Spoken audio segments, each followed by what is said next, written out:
Hey y'all, welcome back to my channel and thank you for clicking on the video. This is actually the second one for today covering the Gammacor. Today they actually just did the weekly reset which allows you to get 5 brand new Incarnon weapons. They are the Boar, the Gammacor, the Gorgon, the Anku, and the Angstrom. All very good weapons in their own right. They've all been in the game for a very long time. They all mostly, all of them have different variations to them. For this video, I went ahead and went with the Cyanoid version of the Gammacor, which can be purchased from Cephalon Suda in the Syndicate Standing portal in your ship or in the relay. Uh, how does the weapon perform? Let's answer that. Let's talk about the evolution. So, when you activate the evolution, it turns it into a gravity attack. We'll say that. When you fire it at an enemy or the ground, it pulls enemies into them, doing a cold damage explosion. On paper, that sounds like crap. However, if you keep up to date with the patch notes, they just recently buffed cold damage, where now when enemies have a number of stacks of cold damage, they also take increased critical damage, which is very good. So you're thinking, well, this thing must be amazing, right? No. It's okay.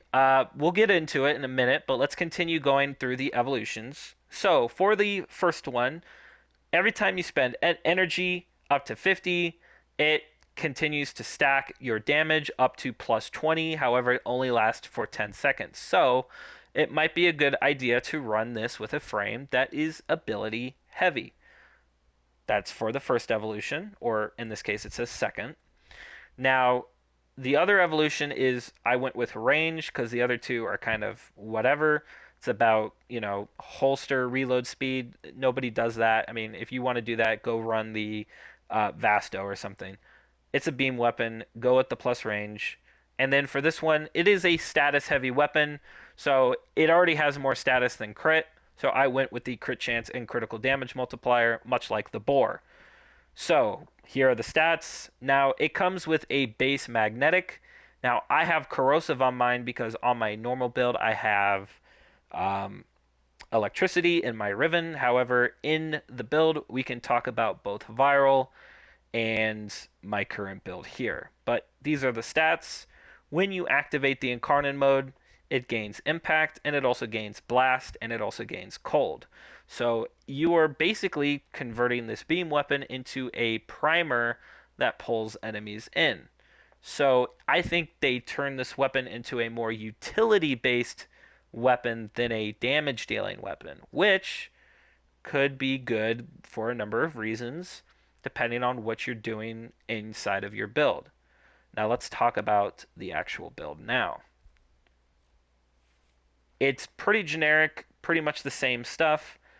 Pistol Gambit, crit chance, multi-shot, status, etc. Now, galvanized shot will not work on the radial attack. So this is up for debate if you want to use this or if you want to use prime fulmination. I plan on doing it more of a mix, which is why I'm running Cascadia Flare as well because the explosion doesn't do that much damage against armored targets. So here is my build. I am also running lethal momentum because it does shoot out a projectile. So obviously it pulling to the enemies is pretty nice. If you were wondering about my Riven, this is what it is. If I didn't have it, I would probably actually just do viral, which is very easy. Just swap in right here. Here's what it looks like. Okay. But I am testing against higher armor targets. So I am running corrosive. Plus, the Cyanoid Gammacor doesn't have anything other than the base stats in the normal mode. And then when you come into this mode, it gains blast and impact, which don't help viral very much at all.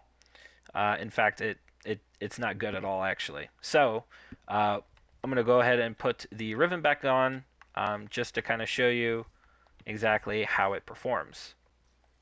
Now I've already got the enemies out. I always go ahead and just test against these level 190s. We're going to get it going here.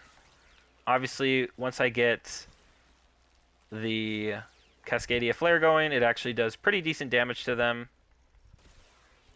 And I went ahead and picked the range, so I can obviously keep my distance from these guys. But as you can see, it does pretty good with the corrosive and the heat and the added stats from the Incarnon adapter.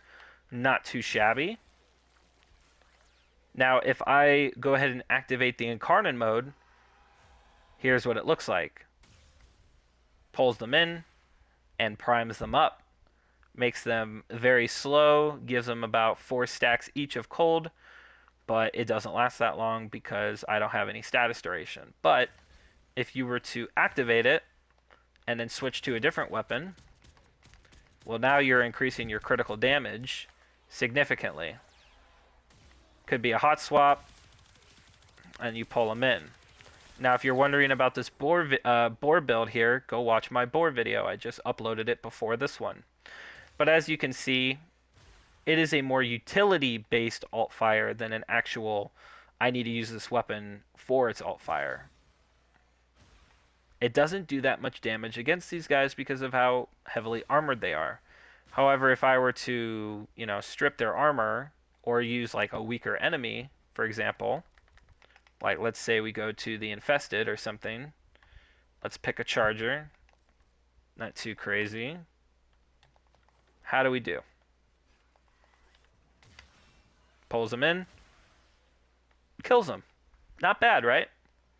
But again, these guys don't have armor. But, if you were to take this into an Infested faction tile set, it could work out pretty well. It really depends on what you plan on using it for. That's the whole point about these Incarnons. They give you the freedom to choose what build you're looking to run. However you want to do it is up to you, the player, which is, I think, really fun about Warframe. There's a lot of customization you can do with this game. And that brings us to the end of the video. Thank you so much for watching. Not a whole lot to say about the Gammacor, honestly. I'd be lying if I said I wasn't a little bit disappointed. However, on the face value, it looks weak, but if you actually spend a little time investing and crafting a unique playstyle around this weapon, I think it could serve pretty well. The group up effect is pretty nice. However, you can kind of do that with transference and some of the arcanes you can run there, but at the end of the day, it is an Incarnate weapon. There aren't very many of them. If you activate the alt fire or not, it's going to suit you either way. But again, thank you so much for watching. Stay tuned. I'm probably going to be uploading some of the other Incarnon weapons here shortly, but I appreciate you, and I look forward to reading your guys' comments on what you thought about this weapon.